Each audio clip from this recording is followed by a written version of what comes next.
Debat publik kedua pada pemilihan Gubernur Sumatera Utara kembali digelar KPU Daerah Sumatera Utara. Debat kedua ini mengangkat tema peningkatan daya saing daerah dan pembangunan berkelanjutan. Ketua KPU Sumatera Utara Agus Arifin berharap dengan adanya debat ini menjadi pendidikan politik terutama kepada calon pemilih di Pilgub Sumatera Utara. Para pemilih juga bisa menentukan pilihannya sesuai hati nurani. Debat publik yang kedua ini merupakan kesempatan yang baik bagi pemilih untuk mengetahui lebih jauh mengenai visi, misi, dan program kerja kedua paslon.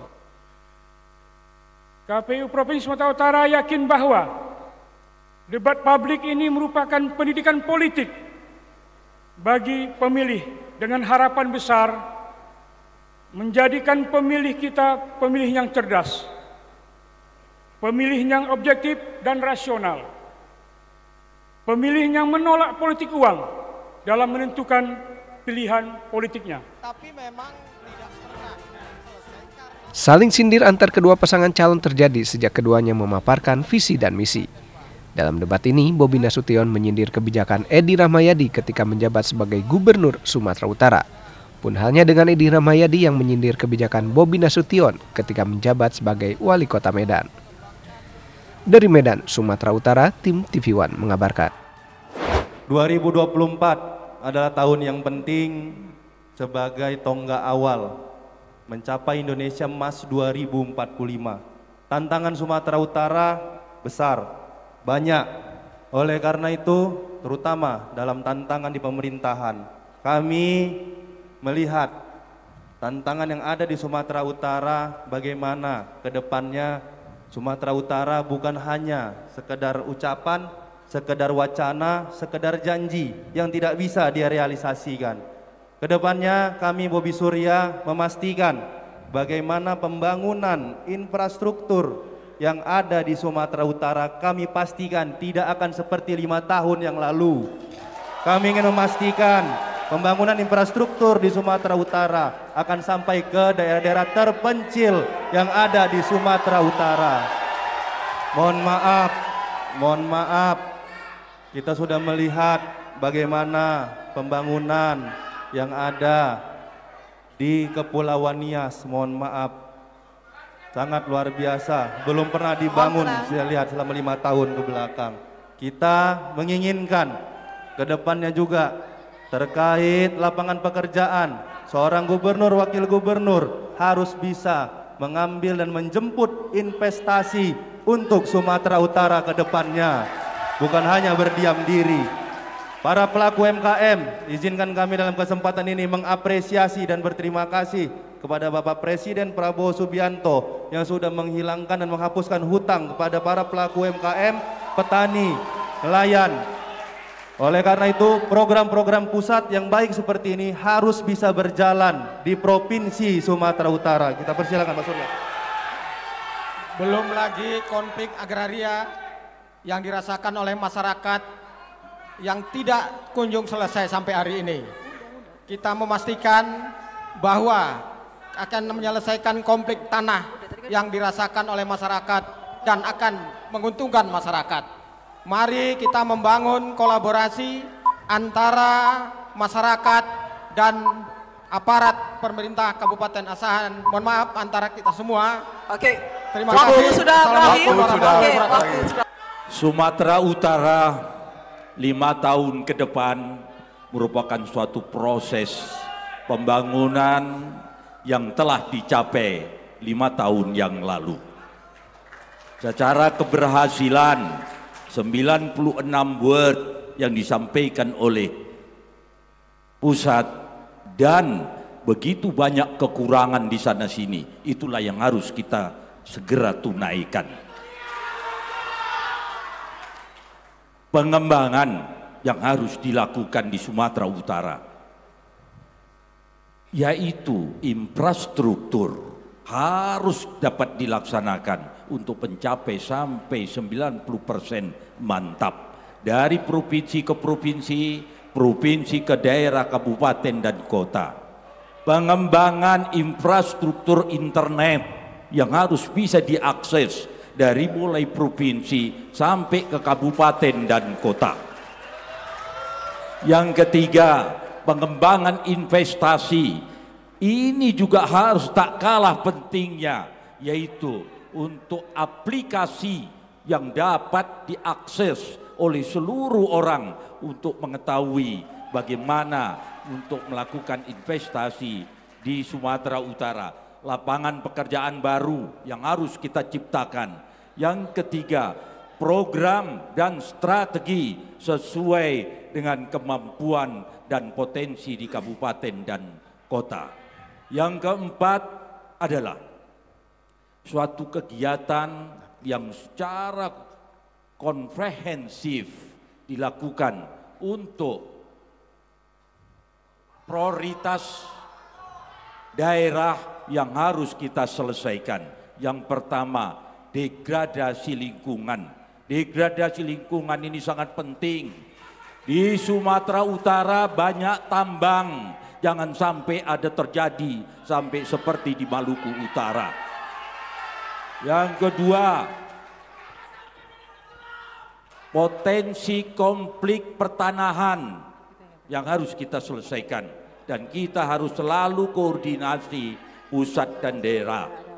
Konflik di daerah tentang potensi-potensi perbatasan kabupaten dan kota, perbatasan provinsi, ini yang harus segera dikasihkan. Alih fungsi lahan, ketahanan pangan, dan inovasi pembangunan di daerah, ini kita harus bisa jadikan, pastikan, dan bisa kita lakukan di 5 tahun ke depan. Terima kasih. Pertanyaannya, jika terpilih, apa langkah konkret saudara untuk meningkatkan konektivitas sistem transportasi publik di daerah-daerah terpencil di Sumatera Utara agar lebih efisien dan terjangkau? Waktu Anda 2 menit dimulai saat Anda berbicara. Terima kasih.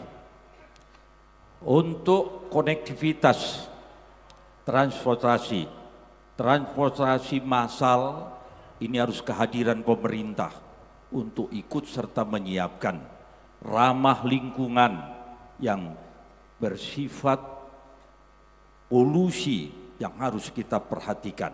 Yang kedua, konektivitas antar provinsi, antar kabupaten, ini harus benar-benar bisa menjawab kebutuhan rakyat di mana pusat-pusat keramaian. Yang ketiga, yaitu perbaikan jalan-jalan yang harus kita perbaiki, mana jalan itu jalan provinsi, jalan kabupaten kota, dan jalan nasional. Ini harus jelas, jangan nanti berbicara jalan itu sampai ke desa-desa. Jalan desa pekerjaannya kepala desa, pekerjaannya kecamatan, pekerjaannya kabupaten, bukan urusan gubernur, tapi gubernur mengkoordinir untuk tercapainya itu. Saudara-saudara saya, untuk proses ini kehadiran pemerintah, dia menjadikan loyal. Wali kota, bupati harus ikutin benar. Jangan sembarang mengatur merubah yang akhirnya kemacetan dan kesulitan rakyat di dalam menjalankan kehidupannya sehari-hari. Ini saya mohon dengan segala hormat, dan ini menjadikan benar-benar yang harus kita lakukan terkoordinir, loyalitas, esprit de corps, yang harus bisa kita kerjasama. Saudara-saudara saya, pasti kita bisa kalau kita bersatu, bukan merasa dia yang paling berkuasa di tempat ini. Terima kasih. Baik, yang disampaikan Pak Edi tadi tentang moda transportasi ramah lingkungan. Mungkin Pak, rumah Bapak di Johor bisa naik bis listrik dari Pemko Medan, mungkin Pak, bisa lihat Pak. Dan ke depannya ini akan kita tambah, di Medan akan kita tambah seluruh bis yang ada di kota Medan. Nanti setelah tanggal 24 kita ganti bus listrik semuanya. Jadi nggak perlu 5 tahun Pak, ini akan kita lakukan. Yang berikutnya tentang moda transportasi di daerah-daerah terpencil. Kalau mau disampaikan, tadi mau disampaikan moda transportasinya, saya yakin kalau sekarang dikasih moda transportasinya 2 bulan, moda transportasi itu hancur. Kenapa? Karena jalannya pun hancur. Kayak mana mau moda transportasi? Oleh karena itu, ke depannya infrastruktur harus benar-benar dijadikan keutamaan. Kalau tadi dibilang desa, kerjaan kepala desa, jalan rusak yang lain dibilang punya nasional. Emang gubernur mau ngapain? Hanya benerin, mohon izin Pak Edi, saya baca-baca di media, Bapak hanya untuk benerin halaman rumah dinas gubernur 2 miliar Bapak keluarkan Pak. Tapi untuk jalan yang lain, tak ada, nggak mau, malah kepala desa lah, bupati wali kota lah, pemerintah pusat lah. Nah, jangan hanya rumah dinas Pak yang diaspal 2 miliar. Baik, waktu Anda sudah habis. Ada 9 bus listrik di Kota Medan ini. Harusnya penyerahannya dari Jakarta itu gubernur yang diajak di situ. Dari gubernur diserahkan ke wali kota dan ditentukan ada kerjasama yang harus diselesaikan. Dan pada akhirnya menjadi suatu keributan dan kendaraan itu sampai sekarang belum terselesaikan. Masih ribut. Yang kedua, kendaraan listrik yang disebut situ adalah dari Johor, tapi hanya 20% orang yang menggunakan kendaraan tersebut. Kenapa? Karena lebih cepat menggunakan kendaraan yang lain daripada menggunakan bus listrik tersebut. Ini perlu kajian, bukan hanya sekedar mengadakan kendaraan. Semua bisa kita lakukan. Yang kedua, jalan-jalan yang rusak. Jalan yang rusak adalah masih di lingkup Kota Medan. Karena bus listrik hanya berputar di Kota Medan. Kota Medan masih perlu perbaikan jalan. Itulah yang harus diselesaikan ke depan. Ini semua dengarkan, kalau gubernur, bupati, wali kota, gubernur adalah pusat di daerah. Waktunya sudah berakhir.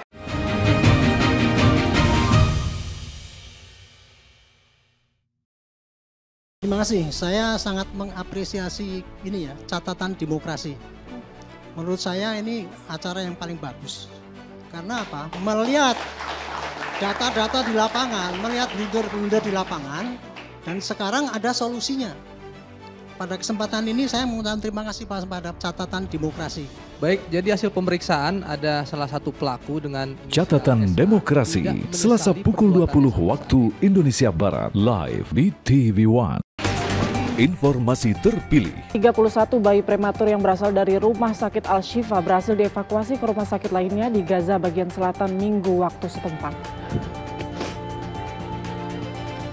Akibatnya ada 6 kematian baru bayi-bayi prematur tersebut. Menjadi perhatian utama. Komisi Pemilihan Umum KPU menelusuri kebenaran dugaan kebocoran data pemilih yang diperjualbelikan di media sosial. Kabar utama pagi hanya di TV One. Februari yang lalu kalau nggak salah, di mana terjadi pembubaran. Ya tidak dilibatkan. Dilibatkan kan? Tidak, ini banyak undang-undang ini. Ustadz Ilmi sedikit, bagaimana Anda melihat ini Pak Ustadz ketika... Waktu yang sangat singkat, kita bisa mensimplifikasi sekitar 70. Penampilannya sudah nggak setuju. Yang terus. Saksikan yang ini dua saja. sisi di TV One. Membedah informasi dengan ketajaman analisa. Bagaimana konfigurasi atau prediksi konfigurasi nantinya di Senayan. Bang Erwin? Kita ingin menjaga demokrasi itu untuk kepentingan bersama. Dan insya Allah Golkar akan berada di depan untuk itu. Menghadirkan pandangan para pengamat dan ahli. Menjaga demokrasi itu merupakan hal yang paling penting, Bang Emrus. Bukankah kita lebih mengedepankan musyawarah mufakat untuk kepentingan rakyat? Apa kabar Indonesia Malam di TV One?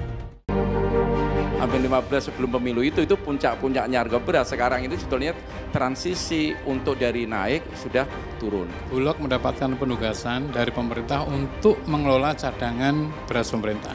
Nomor 1, kita mengutamakan produksi dalam negeri. Kemarin sekitar 1 bulan lalu ya, kita berikan untuk pasar induk beras Cipinang, gelontoran 50.000 ton. Langsung. Saksikan Indonesia Business Forum live di TV One. Terima kasih, saya sangat mengapresiasi ini ya, catatan demokrasi. Menurut saya ini acara yang paling bagus. Karena apa? Melihat data-data di lapangan, melihat blunder-blunder di lapangan, dan sekarang ada solusinya. Pada kesempatan ini saya mengucapkan terima kasih pada catatan demokrasi. Baik, jadi hasil pemeriksaan ada salah satu pelaku dengan Catatan Demokrasi, Selasa pukul 20 waktu Indonesia Barat, live di TV One.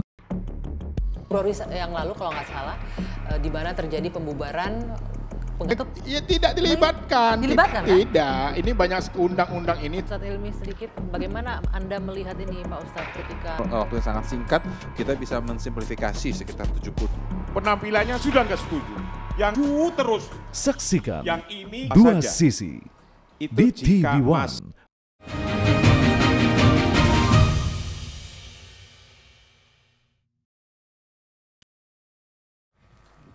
Persoalan ini yang harus bisa diselesaikan oleh Provinsi Sumatera Utara. Kami kedepannya akan melakukan dua langkah. Langkah pertama, untuk langkah jangka waktu yang lebih cepat, kita akan memastikan untuk menambah BLK yang ada di Sumatera Utara. Karena selama ini cuma satu terus BLK. Selama 5 tahun ke belakang BLK cuma satu, nggak nambah-nambah. Padahal tadi pertanian harus dibuat BLK untuk daerah pertanian. Daerah perikanan dibuat BLK untuk daerah perikanan. Daerah pariwisata sudah kita tetapkan juga sebagai super prioritas, tapi tak ada BLK yang dari Sumatera, dari Provinsi Sumatera, minimal tambah satu di situ. Jangan suka kali satu biji yang hari ini ada, fasilitas di dalamnya pun tak begitu diperbaiki. Oleh karena itu untuk jangka pendeknya, jangka panjangnya kita ingin memastikan ada sekolah-sekolah vokasi yang tadi BLK itu non gelar. Dia hanya mendapatkan pelatihan dan bisa langsung siap kerja. Yang berikutnya adalah vokasi untuk jangka panjang dan jangka menengah dan jangka panjang. Dia nanti mendapatkan gelar, sekolahnya lebih lama, untuk mendapatkan pendidikannya juga lebih lama. Oleh karena itu kedepannya ini juga harus dibuat zonasi. Zonasi pertanian, zonasi perikanan, zonasi untuk pariwisata harus benar-benar dipastikan tercipta di Sumatera Utara. Mungkin itu. Masih ada waktu? Ada tambahan? Paslon ya? Baik, terima kasih. Bisa nambahkan? Bisa. Masih ada waktu. Selanjutnya nanti kita akan memanfaatkan aset-aset provinsi yang berada di kabupaten kota untuk bisa kita jadikan bantai latihan kerja. Ya, demikian. baik. Waktu sudah habis. Memang kan wali kota Medan, jadi baru membaca BLK yang ada di kota Medan. Untuk itu baca data, BLK yang ada di Sumatera Utara itu 17. Walaupun belum menjawab satu kebutuhan dari masing-masing perusahaan. Itu juga BLK dipakai untuk edukasi, praktek untuk anak-anak SMK yang tidak punya laboratorium yang ada di sekolah SMK. Mohon ini difahami. Kalau hanya bicara-bicara, ya saya maklum, kan wali kota, jadi ya baru tahu. Itu harus benar-benar berbicara, gunakan sehingga rakyat mendengar. Kalau memang itu dibutuhkan, ya nanti kita bikin. Untuk kepentingan tenaga kerja, untuk tenaga kerja rakyat Sumatera Utara, agar kita tidak menggunakan tenaga kerja dari luar, apalagi dari asing. Ini yang harus kita lakukan. Terima kasih. Masih ada waktu? Cukup. Baik, terima kasih. Baik, terima kasih. Saya memang masih wali kota, Pak. Tapi saya nambahin sedikit tadi. Kalau boleh sedikit nanti saya tambahin terakhir. Tapi yang tadi masalah BLK Kota Medan, Pak, mohon izin, Pak. Bapak salah kayak. Itu balai besar, Pak, dari kementerian, Pak. Di Medan belum ada BLK dari provinsi. Tolong, Pak, bisa kan bedakanlah BLK mana, balai besar mana, Pak. Itu mungkin bisa lebih. Memang cuma wali kota, Pak, tapi bisa membedakan mana BLK, mana balai besar. Setahu kami memang BLK baru ada di Siantar Pak. Kalau boleh 17 tadi boleh Pak disebutin. Ya minimal 3 lagi Pak, di mana yang ada 17 tadi Pak. Tapi di Medan bukan Pak ya, bukan BLK, itu balai besar setahu saya. Terus yang tadi kalau boleh nambahin masih ada waktu ya? Ya masih Pak. Kalau yang tadi Pak. Mohon tenang. Kalau boleh Pak yang tadi bis listrik itu Pak bukan dari pusat Pak. Kami pemerintah Kota Medan kerjasama dengan pihak swasta Pak.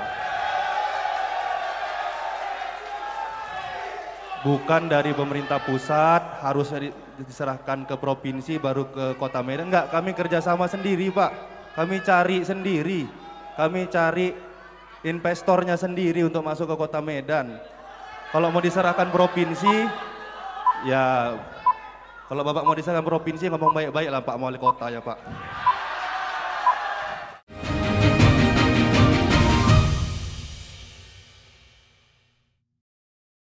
Terima kasih. Saya sangat mengapresiasi ini ya, catatan demokrasi. Menurut saya ini acara yang paling bagus. Karena apa? Melihat data-data di lapangan, melihat blunder-blunder di lapangan, dan sekarang ada solusinya. Pada kesempatan ini saya mengucapkan terima kasih pada catatan demokrasi. Baik, jadi hasil pemeriksaan ada salah satu pelaku dengan Catatan Demokrasi, Selasa pukul 20 waktu Indonesia Barat, live di TV One. Informasi terpilih. 31 bayi prematur yang berasal dari Rumah Sakit Al-Shifa berhasil dievakuasi ke rumah sakit lainnya di Gaza bagian selatan Minggu waktu setempat. Akibatnya ada 6 kematian baru bayi-bayi prematur tersebut. Menjadi perhatian utama. Komisi Pemilihan Umum KPU menelusuri kebenaran dugaan kebocoran data pemilih yang diperjualbelikan di media sosial. Kabar utama pagi hanya di TV One. Februari yang lalu kalau nggak salah, di mana terjadi pembubaran. Ya tidak dilibatkan. Dilibatkan kan? Tidak, ini banyak undang-undang ini. Ustadz Ilmi sedikit, bagaimana Anda melihat ini Pak Ustadz ketika... Waktu yang sangat singkat, kita bisa mensimplifikasi sekitar 70. Penampilannya sudah nggak setuju. Yang terus. Saksikan yang ini dua saja. sisi Itu di jika TV One.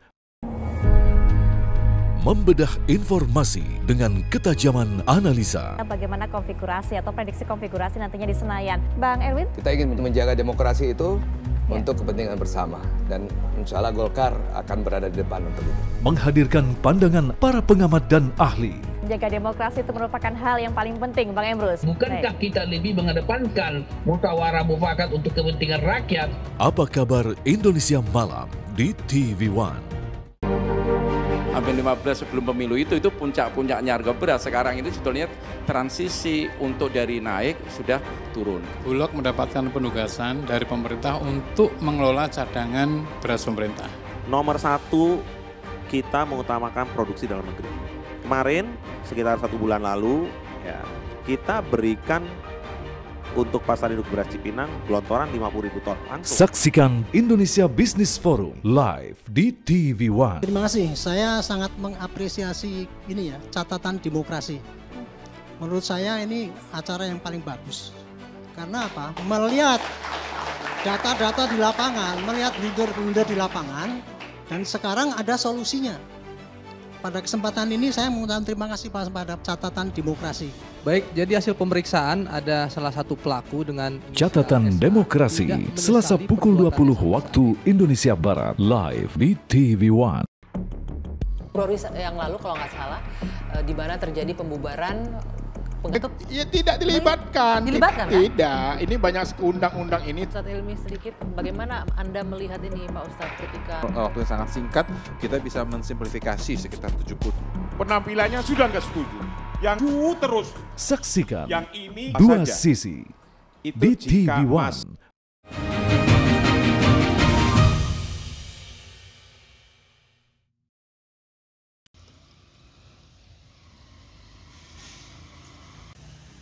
KPU mendistribusikan logistik pemilu ke 4 kabupaten dan 1 kota di Kepulauan Nias, Sumatera Utara. Tahap selanjutnya adalah penyortiran dan pelipatan surat suara di gudang milik KPU di Kota Gunung Sitoli. Dalam penyortiran dan pelipatan surat suara pemilihan wali kota dan wakil wali kota, juga gubernur dan wakil gubernur Sumatera Utara, KPU Kota Gunung Sitoli menyiapkan 60 orang petugas lipat. Mereka berasal dari warga sekitar dengan mendapatkan upah Rp270 setiap lembarnya. Dalam tahapan ini, KPUD Kota Gunung Sitoli menemukan adanya kekurangan surat suara. Untuk surat suara pemilihan wali kota dan wakil wali kota Gunung Sitoli, semestinya terdapat 92.679 surat suara. Namun KPU menemukan adanya kekurangan pengiriman surat suara sebanyak 500 lembar. Mudah-mudahan tidak ada yang salah cetak, tidak ada juga yang rusak, semua lengkap, cuman ada kekurangan ya dari pengiriman dari pihak penyedia sekitar 500-an. Itu untuk surat suara wali kota. Wali kota ya. Sementara untuk surat suara pemilihan gubernur dan wakil gubernur Sumatera Utara sebanyak 95.319 lembar sudah lengkap. Dari Kota Gunung Sitoli, Kepulauan Nias, Sumatera Utara, Oneman Halawa, TV One mengabarkan.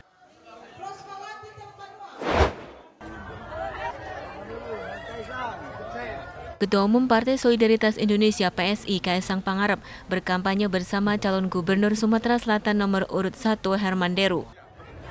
Saat tiba di Palembang, pasangan Herman Deru Cik Ujang langsung mengajak Ketua Umum PSI tersebut untuk menyantap makanan khas Palembang, yaitu mie celor yang berada di Pasar 26 Kota Palembang. Kaisang mengaku sengaja datang ke Palembang untuk memberikan dukungan penuh pada pasangan Herman Deru Cik Ujang. Sementara Herman Deru yang didampingi Cik Ujang mengatakan suatu kehormatan dikunjungi dan didukung Kaisang. Kita full support buat Pak Herman Deru dan Cik Ujang untuk bisa menang. Iya, ini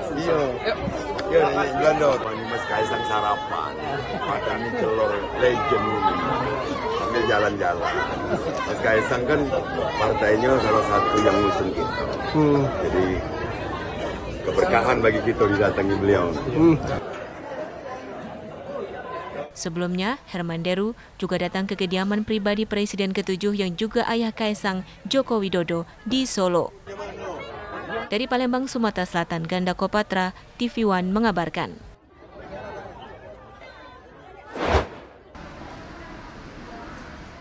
Ketua KPU Kota Pekanbaru, Raga Perwira menyebutkan proses pelipatan surat suara dilaksanakan di gudang KPU Pekanbaru Riau. Dalam proses pelipatan ditemukan 200 lembar surat suara yang rusak. Baik surat suara calon gubernur, wakil gubernur, dan surat suara calon wali kota, wakil wali kota. Kerusakan yang ditemukan seperti surat suara yang robek, surat suara salah potong, dan surat suara yang terdapat bercak tinta pada foto paslon. Atas temuan surat suara rusak tersebut, pihak KPU Pekanbaru berkoordinasi dengan pihak percetakan untuk mengganti surat suara yang rusak. Surat suara yang rusak nantinya akan dimusnahkan oleh pihak KPU Kota Pekanbaru menjelang pemungutan suara. Kita akan melakukan rekap untuk keseluruhan sehingga mendapatkan berapa jumlah surat suara yang kita terima yang sudah terlipat. Insya Allah dalam waktu dekat kita akan sampaikan untuk jumlah rekap pelipatan surat suara untuk pemilihan gubernur dan wakil gubernur, lalu pemilihan wali kota dan wakil wali kota dalam waktu dekat. Untuk total jumlah surat suara yang rusak, ya tadi saya sampaikan bahwa sedang direkap. Rusak itu dalam artian ada yang sobek, ada yang salah potong, kemudian ada yang bercak tinta di kotak tempat memilih. Dari data KPU Kota Pekanbaru, surat suara yang rampung dilipat jumlahnya mencapai 807.942 surat suara untuk pemilihan wali kota dan 805.507 surat suara untuk pemilihan gubernur. Sementara surat suara yang masih kurang untuk Pilwako dan Pilgubri jumlahnya mencapai 9.176 surat suara. Dari Pekanbaru Riau, Muhammad Arifin, Fazar Ramadan, TV One mengabarkan.